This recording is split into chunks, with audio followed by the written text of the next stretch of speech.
One of the reasons that we practice home group together, and I mean that, we practice home group. We don't just go to home group. Home group is an active space. And one of the reasons we practice home group together is because we are pushing back on one of the major lies of our enemy, and that is that you are alone, you are not seen, you are not considered.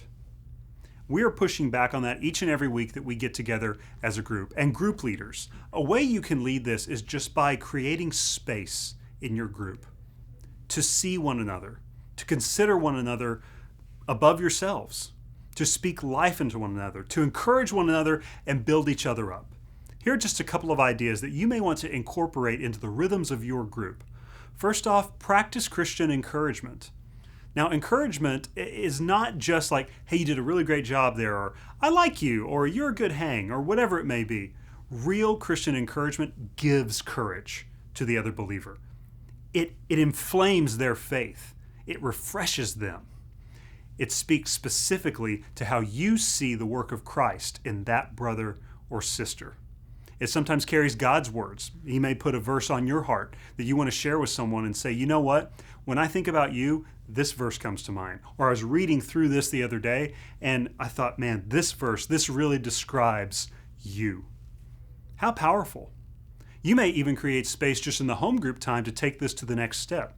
Maybe your home group's been together for, 6 months, a year, and you're looking around and you'd say, hey guys, we've all been together for some time. We've gotten to observe one another, kind of in group, outside of group, doing life together.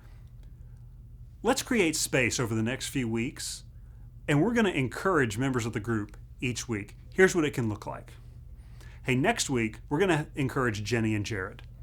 So as you guys go out of group this week, you be thinking before the group meeting next week on how can I encourage Jenny and Jared? In fact, you may even pray, just say, Lord, will you give me insight to speak words of life into Jenny and Jared? In fact, would you just bring to mind ways that I see them living the Christ life, practicing the resurrection life, and also just giving life to others? Where do I see them using their spiritual gifts? How have they impacted the group? How have they impacted me?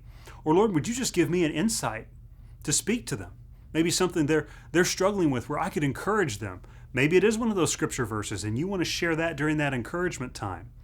And so each group member comes ready to practice home group, to contribute, to encourage one another and build each other up, to fight back against our arch nemesis. That is loneliness, that is isolation, is right where the enemy wants to keep us. But when people feel encouraged, you can be a very courageous Christian. This is one of those ways you can create space to build up the courage of people in your group. And you really can't do it apart from prayer. Maybe you create space just to pray for one another more specifically in your group, rather than kind of taking requests and then seeing, oh, we ran out of time, let's hurry through prayer. Maybe you just say, guys, tonight we're just going to make space for prayer. In fact, we're going to start tonight and we're just going to be quiet for 3 minutes, 5 minutes. As the group leader, I'll keep the time. Don't worry about that. You just be quiet before God.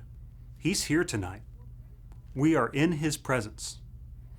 And so you pray, you talk to Him, you ask Him, Lord, what do you want to do tonight in this group? As this group of believers is meeting here and we have Jesus Christ and the gospel here at the center, at the reason of why we're meeting, how do you want to work through us tonight?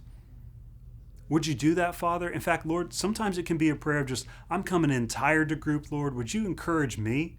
Or maybe you're coming in and saying, Lord, I'm tired. I don't have anything to give, but would you work through me to encourage someone else tonight, that they would be seen, considered, that I could speak life into someone, that I could have a prayer or an insight that might build up the faith of one of the other brothers and sisters here in this room?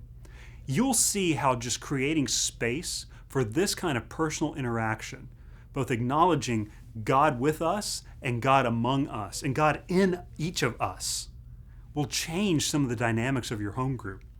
It'll eliminate loneliness. It will create more community. It will create more Christ-centered community. These are a couple of examples. We're going to keep sharing some with you leaders, but maybe just start there in creating space to practice Christian encouragement and to make prayer a more central part of your group, you're seeing each other and how God is moving in each and every woman, each man and woman in that group.